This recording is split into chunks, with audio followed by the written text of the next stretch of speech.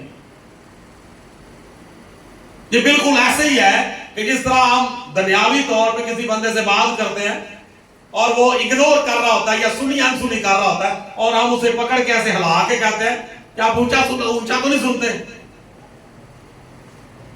جھنجھوڑا جاتا ہے, پکڑ کے ہلایا جاتا ہے, کبھی اونچا تو نہیں سنتے. تو حالانکہ اونچا سنتا نہیں ہے, وہ جان بوجھ کے وہ اگنور کر رہا ہوتا ہے, وہ پسے پشت ڈال رہا ہوتا ہے. اس کے کئی معنی نکل سکتے ہیں کہ بندے کی ویلیو کو نہیں, یا اس بات کی ویلیو کو نہیں. جب بات کی ویلیو کو نہیں تو اس بات کرنے والے کی بھی ویلیو نہیں ہے.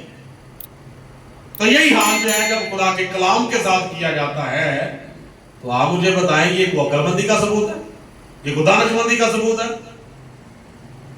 خداوند کی آواز شہر کو پکارتی ہے اور دانش مند لوگ اس کی آواز کا لحاظ کرتے ہیں. خداوند کے کلام میں واضح طور پہ کئی حوالہ جات ہمیں مل جاتے ہیں کہ خداوند کی آواز آئی, جانوروں نے سنی اور کشتی کی جانب چلنا شروع ہوئی یا نہیں. پہنچ کے نا مقدس نبی کے پاس, چونٹی کے بارے میں بیان کیا گیا کہ کاہل چونٹی کے پاس جا, جو حالانکہ حقیر سی مخلوق ہے, انسان جو کہ اشرف المخلوقات ہے, اسے چونٹی کے پاس بھیجا جا رہا ہے. کیوں؟ تو عقل مندی کا ثبوت نہیں نہ دے رہا, وہ دے رہی ہے. اس کے بارے میں لکھا ہوا ہے کہ جس کا نہ کوئی ناظم ہے نہ کوئی سردار ہے, پھر بھی گرمیوں میں اپنی خورش خوراک جمع کرتی ہے اور پرے باندھ کر وہ نکلتی ہے. آپ نے دیکھا ہوگا کئی مرتبہ گھروں میں جو ایسے قطار میں چل رہی ہوتی ہیں, لائن میں چل رہی ہوتی ہیں, کیا ان کے پیچھے کوئی سٹیک لے کے کھڑا ہوا ہے یا ان کو کوئی لیڈ کر رہا ہوتا ہے آگے؟ کوئی بھی نہیں ہوتا, لیکن وہ چل رہی ہیں. تو یہی وہ چیزیں ہیں جو انسان کے اندر نہیں ہے. ایک بات زیادہ تو اس کی عوام جو ہے, اس کی رعایا جو ہے, وہ اس سے کنٹرول نہیں ہو پا رہی تھی. تو ایک مرتبہ اپنے وزیر کے ساتھ سفر کرتے کرتے وہ باہر نکلا تو ایک کمہار کو دیکھا, وہ گدھے لے کے جا رہا تھا. وہ 8 10 15 گدھے تھے, اور گدھے بھی آپ نے دیکھے ہوں کہ جب چلتے ہیں تو ایک قطار میں چل رہے ہوتے ہیں, ایک کے پیچھے ایک, 1 by 1 چل رہے ہوتے ہیں. وہ وزیر کے ساتھ دیکھ رہا ہے کھڑا ہو کے, وہ دیکھ کے بڑا حیران ہوا کہ یار میں بادشاہ ہوں, یہ کمہار ہے, یہ گدھے ہیں, میری رعایا انسان ہے, انسان کنٹرول نہیں ہو رہے, گدھے کنٹرول ہو گئے. اس کا مطلب کیا ہوا کہ گدھوں نے دانش مندی کا ثبوت دے دیا کہ حالانکہ کہتے تو انہیں سارے بیوقوف ہیں, جب کسی کو بیوقوف کہنا ہو تو اسے کہتے ہیں گدھا, لیکن انہوں نے وہاں پہ اپنی عقل مندی کا ثبوت دے دیا کہ ہمیں جس طرح لائن میں کیا گیا ہے ہم اسی لائن میں چلیں. تو اس لیے خداوند کے کلام کے مطابق ہمیں کیا کرنا ہے؟ خداوند کے کلام کو جب سنتے ہیں, جب وہ پڑھتے ہیں, تو اپنے دانش مند ہونے کا ثبوت دینا ہے, عقل مند ہونے کا ثبوت دینا ہے کہ خدا کو بار بار, یہ خدا کے خادم کو اس حد تک نہ لے کے آئے کہ بیچارے کو سوچنا پڑ جائے کہ اب میں کس پوائنٹ آف ویو سے ان کو سمجھاؤں, کس اینگل سے میں ان کے سامنے بات پیش کروں تاکہ ایزیلی سمجھ آئے. تو خود کو ڈیولپ کرنے کی ضرورت ہوتی ہے. جس طرح دنیاوی طور پر انسان اپنی پرسنالٹی کو ڈیولپ کرنے کے چکر میں رہتا ہے, اسی طرح سے روحانی طور پر بھی خود کو ڈیولپ کرنے کی ضرورت پڑتی ہے. کہ اگر استاد الف بتاتا ہے تو بے خود بندہ تلاش کر لے. اور کئی مرتبہ میں نے دیکھا ہے کہ ایم اے پڑھ جاتے ہیں, ایم اے تک جو ہے وہ تعلیم پہنچ جاتی ہے, لیکن جب ان سے پوچھے الف بے سنائے تو الف بے پھر بھولی ہوتی ہے, ٹیبل پوچھے تو ٹیبل پھر بھولے ہوتے ہیں. تو یہ چھوٹی چھوٹی باتیں جو ہیں ایگزامپل کے طور پہ دنیا میں ہمیں ملتی ہیں, یہ عکس ہیں روحانی چیزوں کا. جس طرح روحانی طور پر قاعدے قانون ہے, دنیاوی طور پر بھی ہمیں ملتے ہیں. تو دنیا میں ہم رہتے ہیں, ہم اپنے آس پاس کی چیزوں سے آبزرویشن لے سکتے ہیں کہ ہمیں کس طرح سے اپنے دانشمند ہونے اور اپنے عقل مند ہونے کا ثبوت خدا کو پیش کرنا ہے. ہاللیلویا. یہی آج کا چھوٹا سا پیغام تھا جو خدا نے دیا, اور ہم سب نے مل کر خدا کے پاک کلام کی صداقت کو سنا, سیکھا, سمجھا, اور خدا کے کلام سے ہم سب فیض یاب ہوئے. میرا یہ ایمان ہے خدا آپ سب کو آج کے اس پاک کلام کے وسیلہ سے برکت بخشے. آمین.